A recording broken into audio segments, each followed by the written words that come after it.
Bonjour à tous. Merci de nous accueillir au CX Paris. Aujourd'hui, on va parler d'excellence client. Et donc, en fait, pour cela, j'ai le plaisir d'avoir à mes côtés donc Vianney Leveugle. Vianney, je vous laisse vous présenter. Oui, bonjour Frédéric, bonjour à toutes et à tous. Je suis Vianney Leveugle, directeur marketing et relations clients chez Geodis Distribution Express. Alors moi, je suis Frédéric Canevet, je suis Product Manager chez Eloquenf et je suis également en charge des projets digitaux chez Eloquent. Alors nous avons préparé pour vous une présentation PowerPoint que vous allez voir sur vos écrans dans quelques secondes. Et tout d'abord, Vianney, est-ce que pour ceux qui ne connaissent pas encore Geodis, il serait possible en fait de présenter en quelques phrases en fait et en quelques mots qui est Geodis, combien il y a de clients, le nombre de salariés en France? Donc Geodis est un leader du transport et de la logistique, présent en France et dans le monde. On a comme raison d'être d'aider nos clients à surmonter leurs contraintes logistiques et à réussir leur business grâce à cela. Et sur le métier qui nous intéresse, la distribution à l'express, on est en charge du dernier kilomètre, le fameux last mile. Donc on accompagne nos clients dans la livraison de clients B2B et également de clients B2C. Alors donc 8800 employés en France, 6000 tournées de livraison par jour, c'est vraiment impressionnant. Si maintenant on s'intéresse au service client chez Geodis, combien c'est de personnes, combien il y a d'agences et bien entendu, qui vous équipe en solution de centre de contact? Alors, la particularité chez Distribution Express, c'est qu'on a choisi de maintenir nos services relations clients dans chacune de nos 110 agences. Donc c'est un process ou un modèle un peu différent de ce qu'on peut observer chez des compétiteurs ou d'autres entreprises de services qui ont choisi d'externaliser ou d'outsourcer leurs solutions. Nous, la caractéristique, c'est que notre ADN étant la proximité client, on a choisi cette option d'avoir, donc, vous le voyez sur l'écran, quasiment 100 services clients et donc environ 400 personnes sur la partie relations clients et une centaine de managers. L'ensemble étant équipé d'une solution de téléphonie, donc Eloquent, et notre solution de TMS pour la partie email. Donc cet aspect proximité, on le verra, c'est vraiment essentiel. Ça fait partie de l'ADN de Geodis et c'est en cela en fait qu'on va véritablement viser l'excellence opérationnelle et l'excellence client. Alors, si on s'intéresse maintenant à Eloquent, pour ceux qui ne nous connaissent pas, hein, Eloquent est expert de la relation client depuis déjà 21 ans. Donc, on a comme client Geodis, mais de bien nombreuses entreprises dans différents secteurs, télécom, assurance, mutuelle, etc. 320 clients actifs en Europe et en France. On gère 450 millions d'interactions par an. Alors, ça peut être du téléphone, ça peut être de la voix, ça peut être du SMS, ça peut être de l'email, du chat et même de la visio, puisqu'on a commencé à faire de la visio. Et on est également, on expédie 150 millions d'interactions clients au niveau des enquêtes chaque année. Par exemple, si vous visitez une boutique Orange, SFR ou Bouygues Télécom Entreprise, vous recevez une enquête de satisfaction envoyée par Eloquent. Donc je l'ai quelque peu expliqué, mais on a deux grands métiers. Le premier métier, c'est la solution de centre de contact. Là, donc, on équipe les 83 centres de relations clients de Geodis, 400 agents. Et donc, on a des solutions de centre de contact omnicanal, donc comme je le disais, chat, téléphone, etc. On fait également des services vocaux et bien entendu, on aide à automatiser une partie des tâches à faible valeur ajoutée, comme par exemple les callbots, les chatbots. Notre deuxième métier, c'est tout simplement l'enquête de satisfaction client et collaborateur, avec les enquêtes multicanales, la publication d'avis. Et ça, justement, Vianney, on en parlera à la fin de la présentation dans les innovations 2022. Alors, pourquoi en fait on a voulu faire cette intervention aujourd'hui devant vous avec Geodis? Tout simplement parce que moi, je le dis toujours, Vianney, l'organisation qu'il a mis en place chez Geodis, est pour moi un des meilleurs exemples en France d'une organisation qui est passée d'une culture SAV, vraiment on est là pour faire du service client, à une culture client qui est partagée par tous.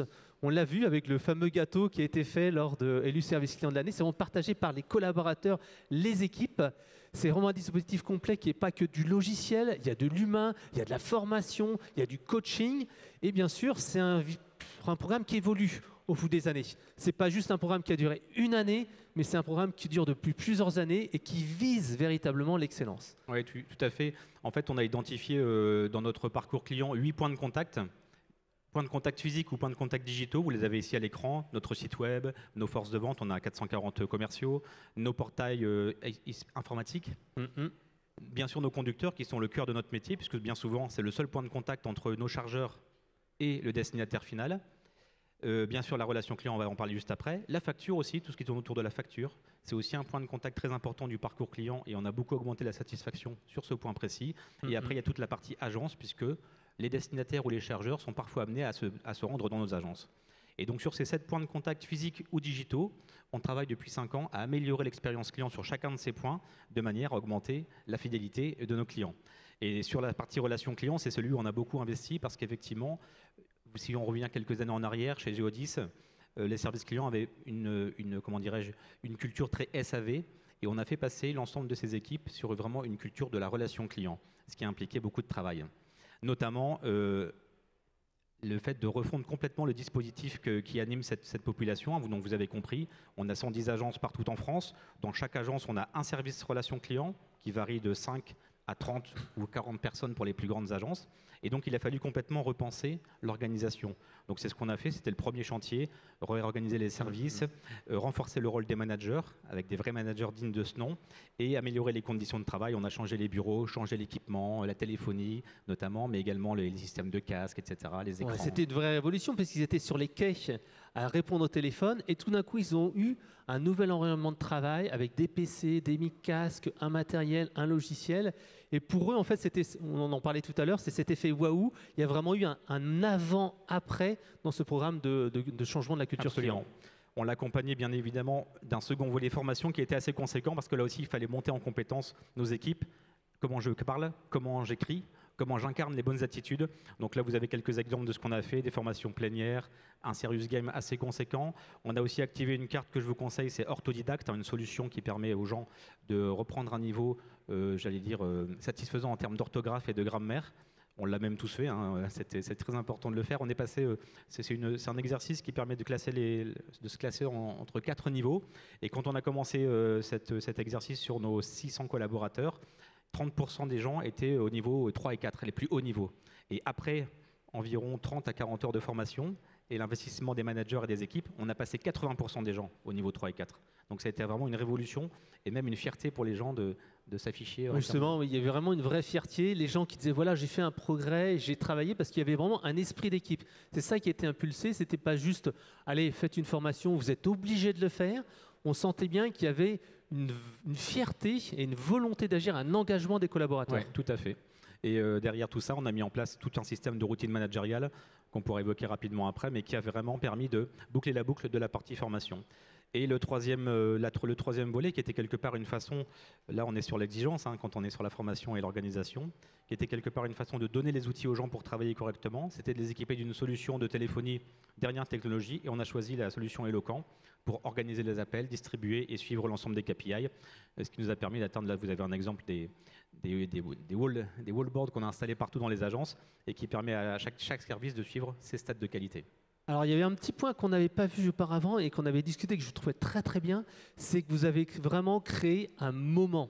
Comme on disait, il y avait un avant-après, puisque dans ce programme de transformation de la culture client, la première étape, c'était une visite pendant 2 jours complets, donc un investissement financier et humain très important, avec un programme d'explication de pourquoi l'expérience client. Ça, c'est quelque chose qu'on ne voit pas partout. Oui, tout à fait. On a fait cette formation en interne également, de manière à faire venir les gens au siège. Donc, ils sont venus par groupe de 12 au siège, donc les 600 personnes sur 3 mois, de manière à venir vraiment comprendre toute la démarche qu'on allait initier et pas simplement la subir. Je pense que ça a été un des facteurs du succès également. Oui, parce que ça, c'était le fait de donner les bonnes habitudes. Et après, ce qu'il fallait, c'était ancrer ça et que ça devienne en fait un réflexe. Et justement, c'était ces petites routines managériales qui ont transformé cette formation qui pourrait très bien pu être oubliée en quelque chose qui est ancré dans les pratiques. Oui, tout à fait. On a fait en sorte que chacun de nos managers entretienne avec ses collaborateurs 2 entretiens mensuels sur une écoute d'entretien téléphonique et 2 entretiens sur la relecture d'un email. Et le but pour le manager, c'était, selon les grilles d'évaluation qu'on avait construites avec eux, de montrer aux collaborateurs en quoi ils pouvaient améliorer son appel et ou son email. Et on a plusieurs critères, vous en avez quelques-uns au tableau, mais je pense que vous connaissez ça par cœur, entre la structuration du discours et la structuration d'un écrit, les formules de politesse, la bonne compréhension de la problématique client, la reformulation, la prise de congé. Et donc le manager enregistre ces différentes notations sur des grilles qui permettent au collaborateur de voir son évolution tout au long de son apprentissage. Et donc ça, c'est vraiment une routine qui est rentrée tout le temps, c'est tous les mois, c'est tous les 3 mois, parce qu'en fait, Tout à fait. C'est tous les mois et 2 fois par mois avec ces 2 emails et ces deux enquêtes, ces deux enregistrements téléphoniques, sachant que le collaborateur peut lui-même aussi déclencher l'enregistrement d'un appel s'il pense que ça peut être intéressant après de le réécouter avec son manager. Pour dire, tu vois, cet appel-là, j'étais fier de moi, c'était un petit peu tendu ou au contraire, ça s'est très bien passé, je voulais te le faire écouter pour te montrer à quel point j'ai évolué sur la prise de congé ou sur l'accueil ou sur... Voilà. Donc on n'est pas juste dans la sanction, dans la notation, mais on est vraiment dans une remontée de collaborateurs qui peut être participatif et dire voilà, moi j'ai fait un bon truc, regarde ce que je fais, voici un bon exemple, peut-être même que mes autres collègues pourraient s'en inspirer. Exactement, puisque bon, je vous passe les détails, mais effectivement, on avait mis en place aussi dans chaque service relation client un mur de la relation client où les équipes se retrouvent tous les matins pour partager des effets waouh ou des effets plus négatifs qu'ils ont pu avoir dans leur vie personnelle quand ils sont clients d'une grande surface, d'un magasin, d'un routeur de téléphonie ou de web. Et ça permet du coup de se challenger, de benchmarker les pratiques. Alors ça, c'était donc ces fameuses routines managériales. Et justement, ça, c'est des routines, mais il y a aussi d'autres actions qui sont mises en place. Donc là, c'est un dispositif vraiment qui est complet. Et ce que j'aime bien, c'est qu'il y a aussi cet aspect benchmarking externe. Mais passons peut-être aux différentes enquêtes. En fait, ce qui était intéressant au bout de 4-5 ans de travail sur ces points de contact, c'était de voir l'efficacité du travail qu'on avait engagé. Et on a mis en parallèle de cette révolution des points de contact une démarche de voix du client qui vise à capter la voix du client à tous les points de contact, l'analyser et influencer les décisions de l'entreprise.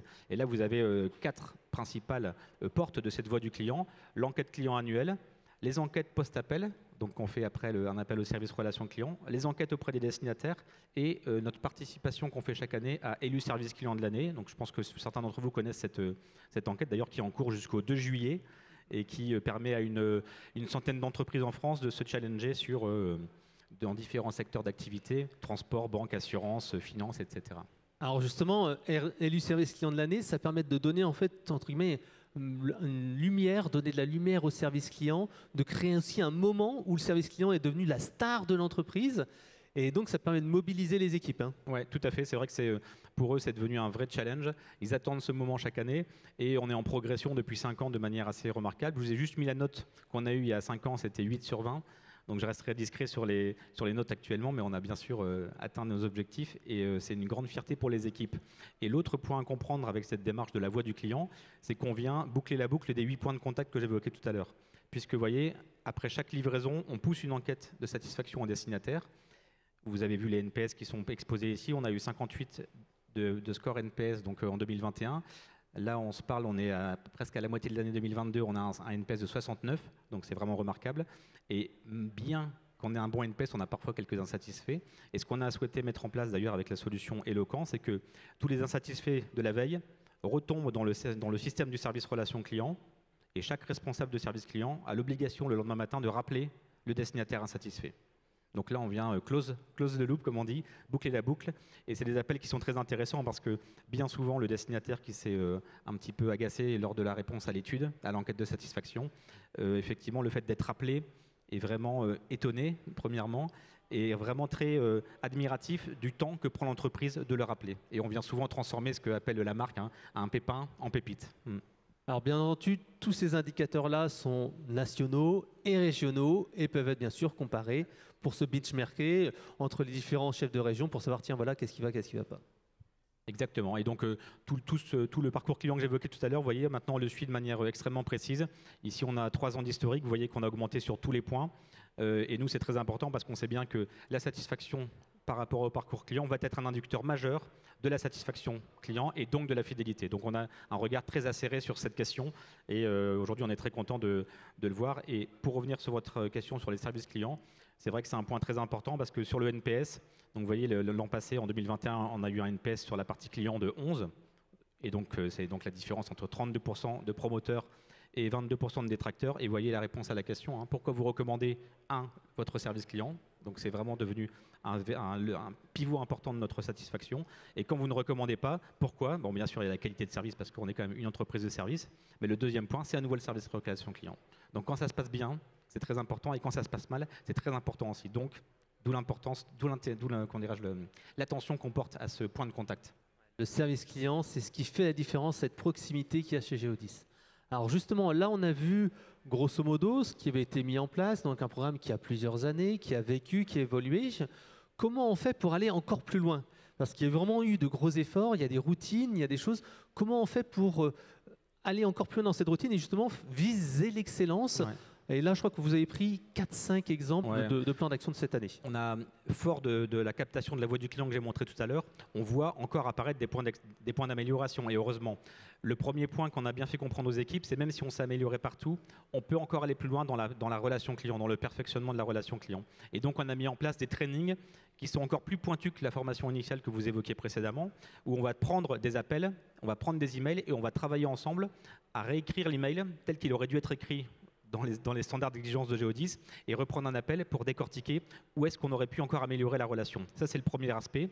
Et on repart sur des trainings très pointus et très ciblés, donc moins généralistes qu'au début. Mais vous voyez, c'est normal, la population des 600 personnes monte en maturité. On l'accompagne aussi au niveau de la formation. On met en place aussi des webinaires où les gens peuvent se connecter pour aller travailler tel ou tel point de travail. Et puis, on continue à mesurer de manière très détaillée la performance des personnes parce que c'est ça qui permet d'avancer. Autre exemple pour améliorer la relation client, c'est la mise en place de FAQ qui permettent d'amener un premier niveau de self-care, un premier niveau de questions-réponses et potentiellement de rebondir sur un conseiller si besoin. Ça aussi, ça porte ses fruits. Un autre exemple important à citer, c'est le traitement des avis Google.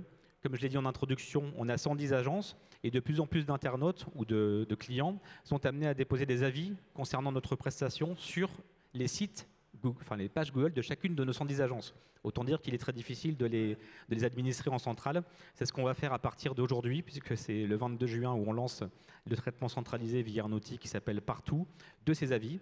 Et là aussi, qui vont permettre d'améliorer notre e-réputation et d'éviter de laisser en stand-by un avis ou une demande ou une frustration qui aujourd'hui n'était pas prise en compte correctement. Surtout quand on en avait discuté, c'était quelque chose d'après frustrant pour Geodis, puisque les enquêtes de satisfaction sont excellentes. Je ne sais plus, on a parlé de 81-90 taux de satisfaction des clients. Et pourtant, en fait, on voit bien que c'était les détracteurs qui se défoulaient, entre guillemets, sur Google avec les avis. Et c'est pour ça qu'il fallait rééquilibrer cette image qui était malheureusement écornée, alors que finalement, les gens étaient plutôt contents. Donc ça, c'était vraiment important. Et d'ailleurs, sur les avis Google, on a à peu près 50% d'avis positifs et 50% d'avis négatifs. Et c'est ça qu'on va travailler dorénavant. Donc, encore une façon... Pour retrouver la réalité en fait, du terrain. Exactement, et ne pas perdre ce point de contact qu'on n'avait pas encore dans nos radars. Donc, vous voyez, il y a toujours des points de contact à aller travailler. On réfléchit aussi à déployer un canal chat avec la solution Eloquent. Et puis, ça aussi, ça permettra peut-être d'avoir un contact justement, c'est un élément intéressant. Parce que quand on discutait ensemble justement avec Geodis, on parlait en fait d'innovation technologique, on parlait de différents outils, on parlait de chatbot, on parlait de callbot.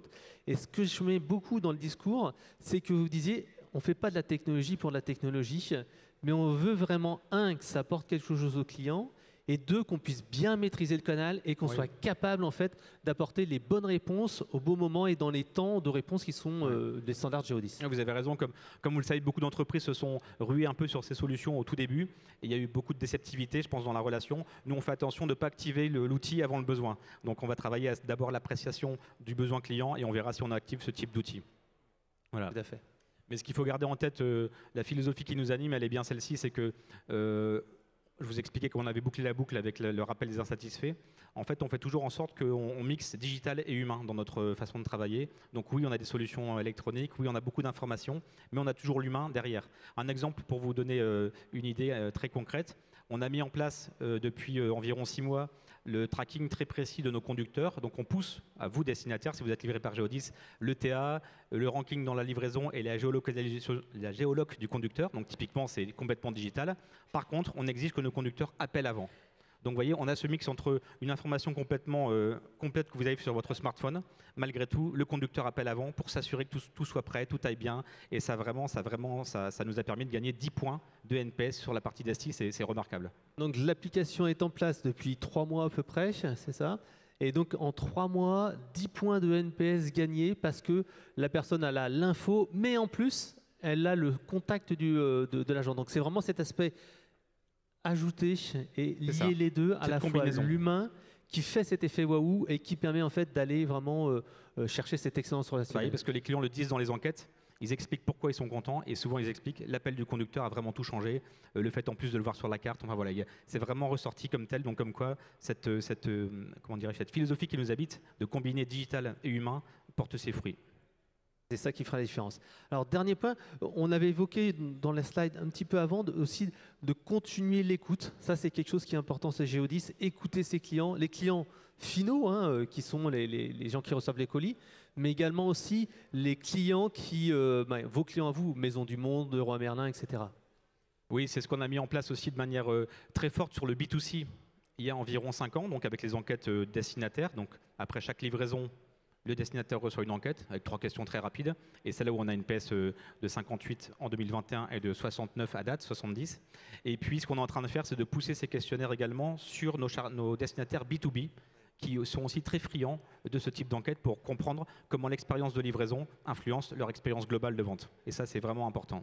Ouais, et puis les marques peuvent vérifier ces éléments de satisfaction dans leur portail. Ouais, on les partage avec eux à livre ouvert et ça fait un argument commercial très fort également.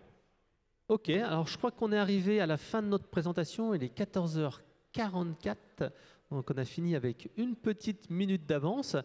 Eh ben, peut-être qu'on va pouvoir prendre une question ou deux dans le public si vous en avez. Messieurs, malheureusement on est en retard, je suis désolé. Il faut conclure du coup, je vous remercie. Merci beaucoup pour votre attention et puis à votre disposition pour des questions éventuelles.